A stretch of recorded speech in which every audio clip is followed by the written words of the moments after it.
good afternoon, and welcome to the next episode of Level Up Cyber. I am your host, Tony Bryan, Executive Director at LevelUp, and super excited about today's guest, Bailey Rinella. So thanks for joining us today, Bailey. Thanks for having me. So Bailey's a familiar face for most that are interacting with us at LevelUp, and you've probably grown to know her as our Director of Apprenticeship and Training. But Bailey and I have known each other way before this role, and we felt like, a couple of things. One, these Level Up Cyber Lives are a great way for folks to get to know our staff internally. So Bailey will be the first, and we'll have other people on the team join us for these lives that play different roles within the organization. So a really good way just to hear about all the other things that are going on at LevelUp. But today's specific topic, easy for me to say, we're going to talk about the importance of networking and the impact it can have on your career and your life, right? So I know personally I've had a lot of positive things come out of relationships and networking, and from personal to jobs to helping others, and I know Bailey has as well. So without kind of wasting time, let's just jump into it. So, Bailey, tell us a little bit about yourself, and we'll start there. We'll keep it straight and short and sweet. Yeah, I guess a quick overview of my professional background. So, and how that relates to networking. So spent 12 years in corporate. I had 4 different jobs in my time there. And as I think back on all of those jobs, once you get your foot in the door internally, you start networking, right? And I went from logistics to pricing to a corporate affairs, kind of a marketing type of role, and something that I didn't even know that the company did. And I only got into that last role in the company because someone thought of me, like, for that role. Like, hey, have you thought about this job? I'm like I said, I didn't even know it existed. So someone had already put my name in the hat for something that I wasn't even aware of, right? And that really changed the trajectory of my whole career, and that helped lead me to where I was or am now, right? And so from leaving corporate, wanted to get into the nonprofit side, got that job because of somebody I know, and being vocal about what I was hoping to find in my next job and my next company. I would not have even known that existed, right? And then to today, Tony and I met through networking at a networking event, and becoming friends through that. And so when this role opened up, I was lucky enough that he thought of me for that, right? And called me and said, hey, would you consider coming over here? And so had I not been at those events and putting myself out there, I would have never met Tony. I would have never known about LevelUp, and I wouldn't be where I am today. And I really enjoy my job. So I'm very excited, and happy with how everything has shook out. But so many things, have really, the stars have aligned kind of thing, based on just being, putting yourself out there and talking about, like, what kind of role, would make me happy. And I think when I initially was doing it, I didn't really think about it too much. Like, I was just talking to my friends about the types of things I was interested in doing. And, but now, like, being able to, like, reflect a bit about it, it's super interesting. It's like, yeah, I'm so lucky that I had people that asked me those questions and that were interested enough to remember, and when they saw things that they thought of me. But yeah, it's amazing in hindsight where networking has brought me. Would you consider yourself, and I think there's always this correlation that, to go do networking, I've got to be this outgoing, extroverted person that loves to just go do that, right? And I would say, I pre-COVID, 100%. I'm all about going out and doing those kind of things. COVID definitely has changed a little bit around that for me personally. But would you consider yourself an introvert, an extrovert, or do you feel like there's any correlation to level of success with the networking for those things. Well, that's a good question. I mean, I I guess I have extroverted tendencies, right? But I think maybe it's just the older I get, the more introverted. Maybe it is a COVID thing. Um, but I think, you reach a level of comfort though too, like especially once you get to know people, and you start putting yourself out there. But for anyone that is introverted or new to networking, what I would recommend is ask people about themselves. People love talking about themselves. So if you're an introvert and you don't necessarily want to talk about yourself, just go up to people at events and ask them what they do, right? And naturally, they'll ask what you do, but you'll meet some great people just by asking those questions about what other people do for their job and personally and things, and finding those connections. But I always tell people, just, ask people for a few minutes of their own time and ask them to talk about where they've been, because again, most people like talking about themselves because it's easy. It's an easy topic to talk about. You know yourself, right? So even if you're nervous to put yourself out there and go to an event, we just had a candidate that I ran into. I knew she was going to be at the event, so I was hoping, and looking for her, and so I did run into her, and she was speaking with another woman. By the time we had found each other, and I thought that they came together. I thought they were like best friends for a decade kind of thing, and they had just met 5 minutes before, and I had no idea. And she was super introverted, and she put herself out there, and I was so excited to see that by the time I found her at this networking event, that she had like made this great friend already, right? And it really made me happy because she was so nervous, and I think of course she knew that there were going to be people that she knew of, right? Her and I had never met in person, but yeah. And then this woman that she spoke to, she by the end was talking into doing our program here at CyberUp. So it was kind of fun to see, but she put herself out there and started, striking up a conversation and asking this other woman about herself, and then they hit it off. I hope they're still in touch too.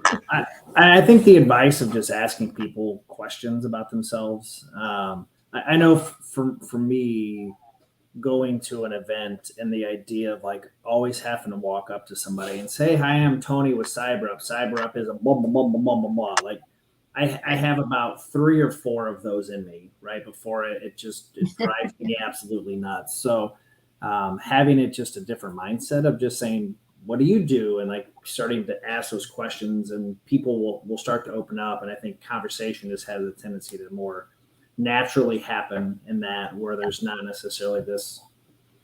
And I know elevator pitch is such a huge focal point for this, right? You have 30 seconds to introduce yourself, but at the same time, right, asking specific questions I think is important. I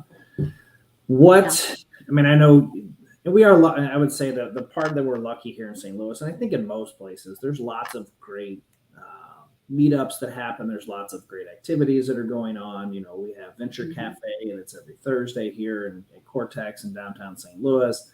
But if you're out and I'm a career transition or whatever, or where would you recommend somebody to kind of lean into to find things to go and do and start to meet people? Yeah, I mean, get active on LinkedIn and social and look for those events, right? Start asking people because there's plenty of things happening in every city, right? And sometimes you just might not know, right? But kind of pay attention, because if you just start kind of casually asking people that you work with or that know personally, people are doing things, right? There are things happening, and there's plenty, you can search different websites like meetup.com or Eventbrite and things like that. But follow some companies that you're interested in too, and I think that leads though to, maybe even just industry wise, because, they always say the best time to network is before you're looking for a job. So if you know that you want to stay in the industry that you're in or potentially shift into another industry, companies are going to post these things, people that have those jobs currently, right? And just kind of pay attention. You'll quickly see that there's a lot happening. Especially, that we're kind of in the after the holidays lull, but I anticipate by the time we hit March, April, there's just going to be events, multiple a week. It'll be spring, the weather will start getting nice, and people are ready to get out and about and see people, not just over Zoom meetings, right? So again, just kind of start asking around. And I don't know, what do you think? Any other things I forgot? I like the idea around the company events, right? We'll share here. Boeing has an upcoming job fair, right? So like those are things that companies Yep. will have specific needs and events they do that they'll host. I definitely the meetup and Eventbrite are great. I just have seen locally here events that have very specific topics that I think are interesting and exciting to people. This seems to be drawing a much larger crowd than kind of some of the one-off things that I think that would be more hyper focused, like Bitcoin, cryptocurrency, blockchain. Those are all I imagine a Chat GPT event would probably go crazy right now because everybody's just interested and wants to understand Chat GPT and what does it actually mean. So focusing in on some of those specific events, Meetup and Eventbrite, you can search any topic under the face of the sun in those things and probably find a group. And Sure. going Yeah. to an event like that though too is nice, because then like you already have, like, when you go, there's a baseline expectation of what you're going to be talking about, right? So like going in, it won't necessarily be that awkward thing. Like everyone's there for a joint purpose. Well, I mean, so Tech STL has a ton, right? I mean, their website is pretty thorough, and they've got a lot of upcoming events. And I think they're a major driver for St. Louis. But outside, if you're listening and you're not in St. Louis, the Eventbrite meetup. Look at your chambers; they have lots of things that are usually kind of open to go and do. Your SHRMs, your cloud alliances, and those things also have a lot of groups. So there was a question here in the chat. I want to make sure I address it. It was from Mr. Taylor, Chris Taylor. How you doing, Chris? Haven't seen you in a while. Hope you're doing well. How do you track and cultivate, folks as you meet them and you're out and about? I mean, first thing I would do while you're meeting with them, connect on LinkedIn, send them a LinkedIn message that says where you guys just met, right? So it was great to meet you at this event today. So when you look back at your LinkedIn message history, you already have that. You're like, oh yeah, I remember that that event and meeting this person there. And then from there, you can, follow up, get an email address and things like that. But leaving yourself almost that follow up, it's a reminder to the person as you're sending that event connection of, yeah, we met at that event, but for yourself, right? I like that because it's that moment in time. But as you're at the networking event, try to grab them right then and there. So it's not that follow up later. Just get that conversation going. Hey, I'd like to connect with you on LinkedIn. That's the number one place to do it. And then from there, if it makes sense to shift it into email, depending on what your purpose is. Even if you meet somebody at a networking event and it's crowded and busy and people are kind of moving along pretty quick, you can always follow up with them on LinkedIn to say, hey, do you want to grab coffee, or even just do a 15-minute chat? If it's somebody that currently has a job that you're interested in, you can say, can we follow up, and I just want to learn more, right? It doesn't have to be a hard ask of like, can you get me a job? Start off, with the slow roll and just say, I'd love to learn more about your company and what you do, to even find if you guys, make that connection, if it is something that you want to build into a bigger relationship. But there doesn't have to necessarily be, an agenda behind it per se. However, that being said, if you're the one and there is going to be a meeting, if you are the one who initiates that ask and wants to meet up with somebody, have some things that you want to learn from them, right? Some specific questions. Don't just show up and say, oh, hey, and not have something laid out that you want to, but do have something laid out that you want to hit on, right? Different points. And so that you make the most out of both of your time, but specifically the person on the other end. And again, back to the idea of everybody likes talking about themselves. So if you come with some really specific questions about how did you get here? What kind of events did you attend? Is there different maybe certifications or things I need to be looking into, other networking groups to get active? But yeah, to kind of ask all those types of questions. Admittedly, I'm a strange person and have an ability to just retain people's faces and names in my And I do head. not. So I don't know. It's weird. So I haven't necessarily used Tool, but I know for me, a best practice is if I meet somebody, I'm 50-50 on cards right now. I think the card stuff has changed a little bit with COVID, of keeping cards. But, you grab somebody's card. The first thing I do is, Bailey mentioned, I try to connect with them on LinkedIn, send a little personal note there, send them a follow-up email immediately from there just to say, hey, I appreciate your time. And then if you have a CRM or something, you could store that person. Like that's if you have access, that'd be great. Specific for you, Chris, like there's tools like Monday or Asana or Trello, right? Where you could, if you had a specific desirable outcome or a goal with that relationship, all those are free, where you'd be able to create a story for that person and associate some tasks and have some follow-up kind of priorities. So Monday, Asana, Trello, all really good tools that don't have a cost to them that you can use. If you want to get obviously more sophisticated and integrate some of those things, there's a cost, but a good tool. But you can't go wrong with a good old-fashioned Excel spreadsheet from time to time, or a Google Doc that you could access anywhere. Or throw like a reminder on your calendar. And now even in, most like email things, even if it's just a personal connection, right? You can set like your email to send you a reminder after however many days. But yeah, if you're just building your personal network, I think it's totally fine too, to keep on it. If it's somebody that you met and you really enjoyed, and you want to make sure to follow up with them, then, put those things in place so that you do. Do you have a specific example of an instance of networking that happened to work out well for you and paid dividends? Or I have a couple, man, for me I'll follow up with, but I'm curious if you have, something specific for you of like, there was this person I met at this thing and the rest was history.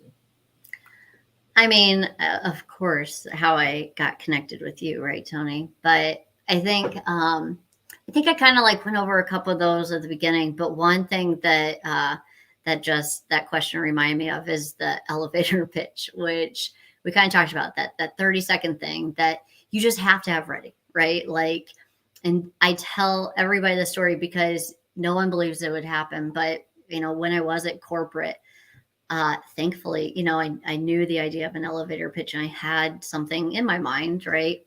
And I got on the elevator one day and it was just myself and the global CEO of the company. They're just us. And we were going on one and going up to the 8th floor. And he just looks at me and he says, "Oh, tell me a little bit about what you're working on right now." It totally happened. And I had to give my elevator pitch to this, billionaire probably, right? And I got put on the spot, and it was for sure about 30 seconds. And luckily, I had just come, you'll never believe this, from a networking event, from helping. We had 100 or something high school seniors at the company that day. And I had just come from volunteering to help them with, talking about their career and what they want to do and those types of things. So I had something great to say that I was actively working on, but helping these kids kind of figure out where they might want to end up in their professional lives. And so, but it really happened. And I got off and he was like, "That sounds fantastic. It was great to meet you." And I guarantee, that he didn't remember who I was, later, even that day, probably he meets a ton of people, but I didn't make a fool of myself. And I was able to succinctly say what my job was, what I was doing in that moment. And luckily enough, it was something I honestly, until this moment, hadn't really thought too much about it being networking related with these kids. It was like the perfect scenario, but elevator pitches are important. You might get stuck on an elevator with someone important. It has happened to me.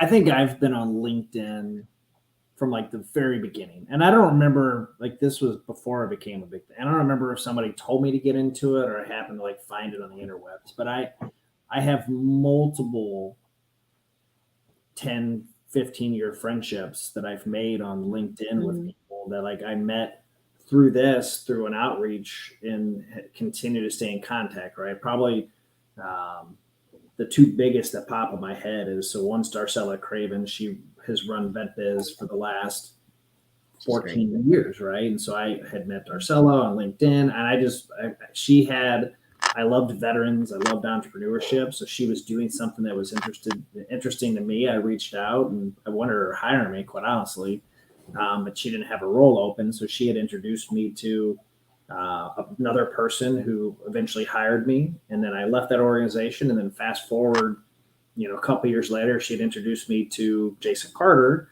who then in turn, hired me for this role, right? And that was just, there's a lot of in between stuff of me helping VetBiz and other stuff where I think it made it a little bit easier to relate to that. But that was legit LinkedIn introduction years ago. And then the other one is Barb Steen, who's been is a Slalom and a recruiter.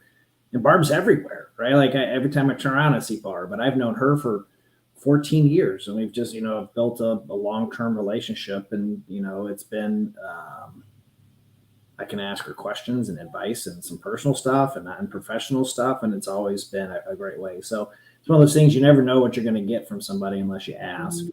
And then sometimes you get a job out of it here or there. And, and then when that opportunity for them to come ask you, like, both of these things go both ways. So sometimes you might be the person who needs something, and sometimes they might be the person that needs something. So just always be mindful that, if you're going to ask for help, that there might be a time where you would also be the helper in that situation, where you'd be able to give somebody an opportunity. Yeah, definitely. And that's always my goal. If someone comes to me and asks me something, I want to, if I don't have the answer, or if I'm not the right person, who can I connect them to that would, right? It's kind of that pay it forward kind of thing. Like, LinkedIn's massive, right? I know for those that would be trying to do cyber or like IT, it's a really hard platform to because everybody's inundated. I probably get 15 to 20 sales LinkedIn messages a week. And I feel like I'm probably on the small end for maybe somebody who's a CISO or a senior manager or director for a technology companies. So, using those emails is an important piece, or finding ways to try to engage them, or have a much stronger value proposition, right? Something that would maybe distinguish you, that you're not a robot, or you're not just spamming 50, 60 people in a day trying to generate sales, but how would you send that message that would set you apart and try to cut through some of the bots that I think, that are pretty relevant in the world of LinkedIn. Well, and if you're coming, like, asking a question, like you said, not to sound like a robot, but like something too that isn't like, I'm always happy to answer a quick question, right? Like if it's something that I don't have to do a ton of, especially on LinkedIn, if it's unsolicited, like if I can make it quick, you don't want to send somebody a book where they open up the message and they're like, whoa, I'll get back to that later. If it's just something really short and sweet and to the point, even if it is a small ask, or if it's just something that, do you know this person? And it's not, again, a real,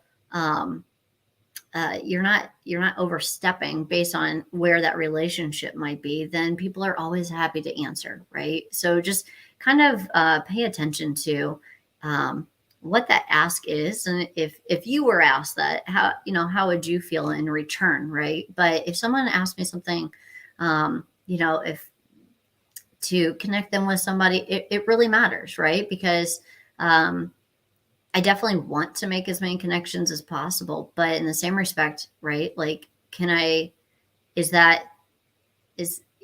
we at that kind of level? Like, or maybe it's something where, you might need to set up some time to talk with them first and let them, suggest connecting with a certain person, right? So just kind of be mindful of the ask that you're making of an individual, so that when you do need something more of them, to Tony's point, right? It's that give and take. So how can you maybe foster that relationship a bit more so you can ask for more specific things? And but definitely, it's a tool. You should use it. And yeah, that probably goes into, one of my biggest things is just making sure that that you're asking, the right thing. Kind of lost my train of thought. But on the network, I lost what I was going to say. I get asked a lot for introductions to other people, right? And that's a tough. So I've invested a lot of time and energy in building a network for 20 plus years from a career. And so there's a level of expectation that I would say that, like, if somebody said, "Hey, I want to meet this person," that we would have a conversation. So I would understand that, like, what your goal and aspiration or intent with that person would be. Yeah. That way, I wouldn't just willy nilly introduce somebody to somebody just to say, "All right, here, good luck." Because the thing to keep in mind on that is, like, that would be a relationship. Whoever you're asking, that person's built up a strong sense of relationship there that they're going to take and have some pride in that, and want to make sure that intent of that relationship would be carried through the introduction. So asking is encouraged, but just make sure that you're clear in that ask and what you would have that person, and kind of setting that expectation that you're gonna have the same care and stewardship of that person's relationship that they would. Right. Very important. It's, humans are people are weird. We're all needy, and we all have our own kind of things, and that we want to, some of us like to hear how great we are. Others don't really care about that kind of stuff. So you just got to understand what's important to that person. And I would say one other nugget I think that has just served me really well is, like, and it goes back to Bailey's suggestion earlier, is, like, actually get to know somebody, right? Like, and like, do they have children? Like, I'm not saying you got to know their socials and birthdays and, like, all they're an Aries, right? Like, I'm not that level of intensity, but, like, if somebody has 3 kids and they're in high school age, like, having that conversation, like, "Hey, Bailey, today's James' birthday. Yay. Happy birthday, James, by the way." Right? Like, those are things where you can, there's a personal connection, and it adds more substance to that interaction between the two of you to be able to do. So it is, and if to Chris's question, do you log those things in a spreadsheet so you can more easily remember that stuff? I having those little nuggets is a really important. I put notes in my contact, like in my phone, right? Like, especially like things like that, like kids or just different nuggets that I'm like, I know that I'll want to reference later, and I'll say, "Oh, what was that one thing?" And I'm always so happy when I can go and look at it. It's not going to hurt anything to put a note of, someone's significant other's name or something, so that you can specifically ask when you do follow up with them. Yeah, if you have the ability to remember anniversaries and birthdays, that's impressive. I don't know that I could go that. That's pretty intense. Yeah. But maybe a month. I could do a month. Maybe a month. Yeah. End of the day, no promises. All right, so we got about a minute or so left. So we've been asking every guest each time, what is a piece of advice that you would give? It's not a specific piece of advice, but what's a good life advice that you would give that you'd want somebody to, or maybe a mantra you've lived with that has carried on for you? I should a mantra. I like that. Well, networking related, just be authentic, right? It kind of goes back to what I said all the time, and don't think of networking as a job, right? Networking is all the time. It could be somebody. I know Tony gives the example all the time that somebody you meet at a backyard barbecue, right? So think of it like as something you just should do all the time. Like if you're someone who is a working professional, right? And it could be related to your current job or maybe something different. Who knows where life will take you, right? So network before you actually need a job. So then when things may change in your life, who knows what may happen, you already have those connections and those relationships, right? So think of just, I think the relationship building component, and being yourself with people. So as you want to make a transition in your career, or if you want to, follow a passion that might be completely unrelated to what you're doing. Especially here at CyberUp, we see people all the time. They're like, I've always loved computers and I've been doing something completely unrelated my whole professional career. And I just now, decided to switch into this. So that you have kind of that network of all kinds of different people, right? Because you just never know where life may take you. So be yourself. Authenticity is fantastic. I, as a guy who prides himself being authentic, sometimes you can be too authentic, and you have to make sure you know the right places and the right time to do those type of things, and that takes some level of learning, and obviously I'll just say mistakes made along the way of just saying silly things that you probably shouldn't say, but that authentic. You never. Authentic is an important aspect, I think, of just of building a relationship. And like if you're looking at goals for maybe the year, right? Like if you want to find things that are actionable, set your sights on like I want to meet 3 people in 2023 and build a high touch, high trust relationship with that person and be intentional with that, right? Take some of the advice we talked about here and reach out to those 2 or 3 people. Like you don't have to do that for everybody, right? Find your little inner circle, find your group of people that are in your space and invest that time and energy in that person, and then make sure it's just reciprocal both ways for each other. So I appreciate you hanging out with me today. For those that'll be tuning in next week, very excited about next week's guest. His name is Ryan Craig. Ryan is a partner over at Chief Partners, excuse me. But he's working on a project across the country called Apprenticeship for America. AFA is doing some incredible work on a national level around marketing and education, this idea of apprenticeship, right? Like when you look in other countries, primarily a lot of European countries, apprenticeship is a staple, right? Like it is just part of the fabric and the DNA of the things they're doing. And there's a goal and an aspiration nationally, not just for AFA, but I think broadly, is like how does apprenticeship become such a integral part of just the hiring? And it's not just viewed as something I maybe do or shouldn't do, but it's an inherent, like this is part of our talent acquisition and worked into it. So they're working on marketing, they're working on some policy and legislature, up on federal stuff, and looking at just research to really kind of drive that forward. So we'll talk a little bit about AFA, Apprenticeship for America, and the work they're doing, because it is an important thing for our country. But with that, thank you, Bailey, for joining us today. Thank you for everybody who tuned in live, and always excited to do these. This is week 6. We've had a lot of fun. I appreciate everybody kind of reaching out. We're booked up till April, so if you want to come in and join us, you got a topic you want to talk about, please reach out to me. Start doing your networking with me personally, and we'll figure it out. So with that being said, thank you. Until next time, everyone have a great week.